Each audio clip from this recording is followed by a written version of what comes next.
All right, we're out here at the Blackmore residence. So far, the insurance company is just paying for this box vent, and off the top of my head, I can't remember, but something else minor. I wanted to show all the damages that were overlooked. So this entire roof had a lot of debris on it. The inspector didn't take the time to remove any of that debris from the insurance company, so a lot of this was missed. But one valley on the back, two valleys on the back, chimney flashing on the back, pipe jack on the back, another pipe jack on the back,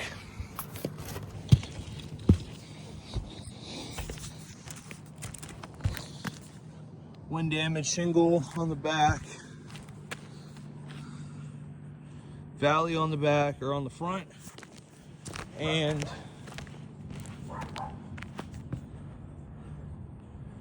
one, I'll get down there.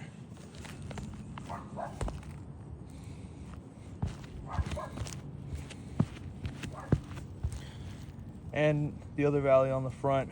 So a lot more damage than on the initial report, all consistent with the same hail damage on that box fence that they did acknowledge. So we're gonna do a repairability assessment. In order to replace this box vent, we'd have to replace the 8 shingles around it to follow building code 908.5. So let me chalk that out and show you what I mean. All these shingles will need to be removed to replace the box vent, along with so 908.5 says we can't reinstall these. So what we're going to do is a repairability assessment. The same thing applies to all these pipes that I marked and the valleys. Can't reuse the shingles that we'd have to remove to replace those. So I blocked off a shingle next to the valley. This shingle, when we would go to replace the valley, would inevitably get manipulated. So we marked this one out. I'm gonna use a flat bar to break the seals, remove the nails, and then I'm gonna reinstall the same shingle just to simulate a repair attempt and see if the roof can handle a repair or if we'd have to do a replacement.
All right, great.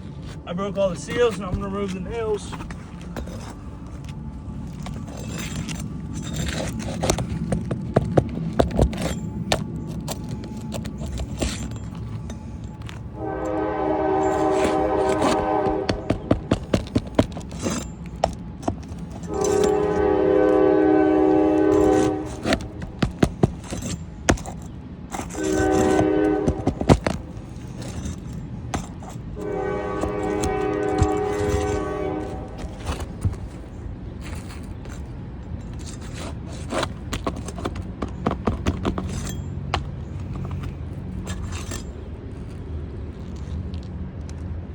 Got the first row of nails out, and I'll get the second.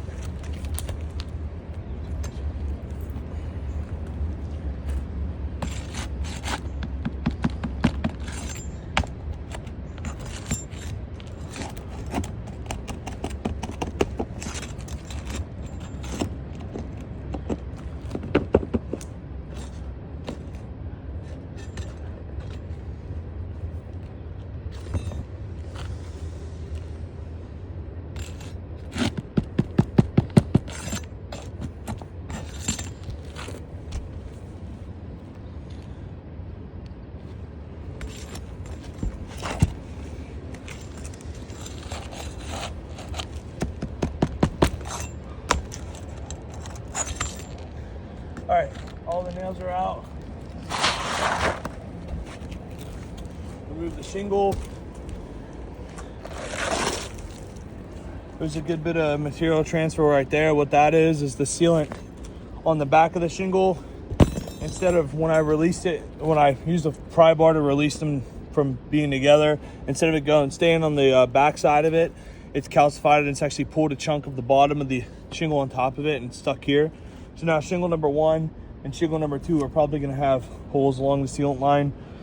Those shingles are going to need to be replaced. There's a little bit right there as well. Inspect the rest.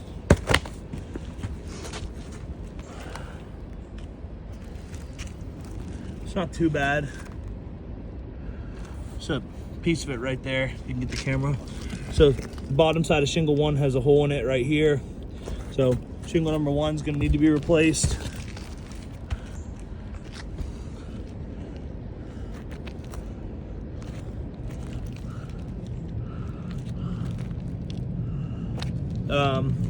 We'll just leave it there. This roof's super stiff, so I don't really want to manipulate them.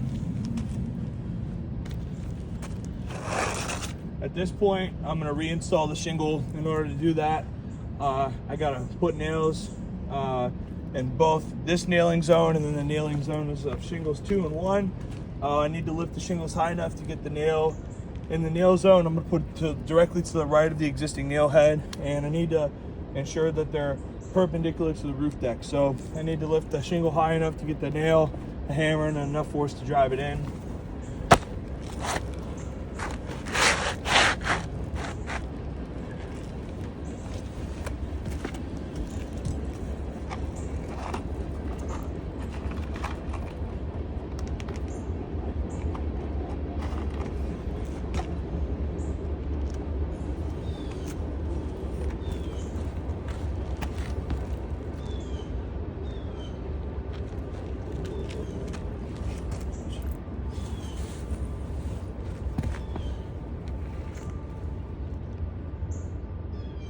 Again, I'm going to put the nail directly next to the old nail and get the shingle just high enough. See, I'm almost hitting the shingle here. Just high enough to get the nail in there.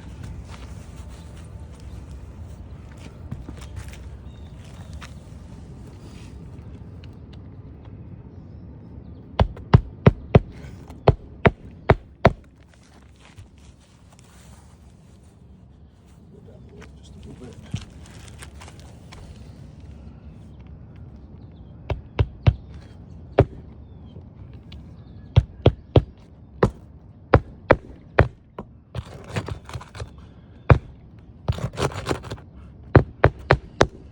That's what happens when you don't lift the shingle high enough right there. Yep.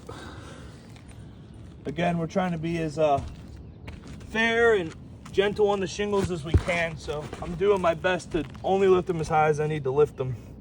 But unfortunately, things like that happen.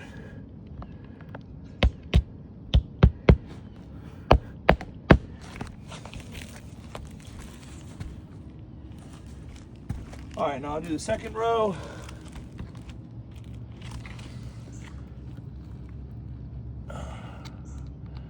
Again, just high enough. I gotta lift it a little bit more.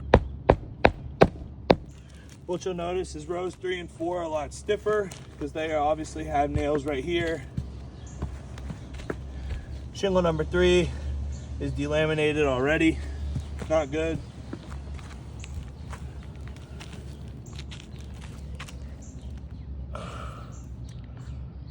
Yeah, put this nail right here. Thanks.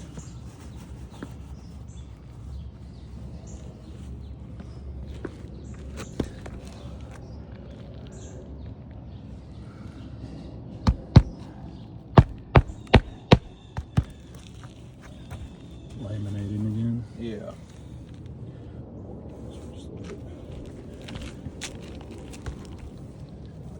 Right there.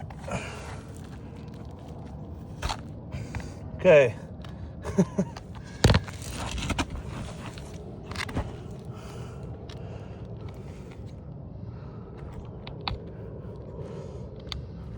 I'm trying to be gentle not to tear it anymore, but I got to get the nail right there.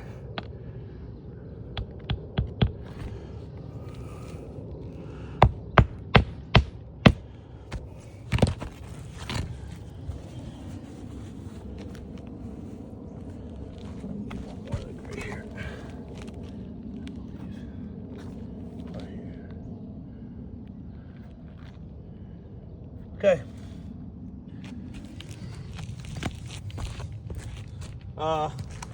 It's not obvious, I'll chalk it out. Because shingles number 3 and 4 have nails in the nail line above them, obviously they're gonna be a lot stiffer.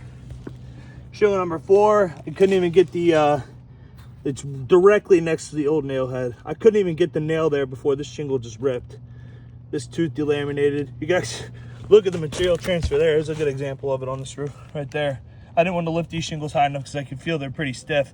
That's exactly what the undersides of these look like for the most part. So obviously shingle number 4, massive tear, have to replace it. You have this tooth is delaminated. This tooth is slightly delaminated. This tooth's all right. Number 3, this tooth is delaminated. And it's gonna be hard to tell just because the color of these granules, but the fiberglass matting, you can see a crack right here. It broke just on how I had to lift it to get that nail in.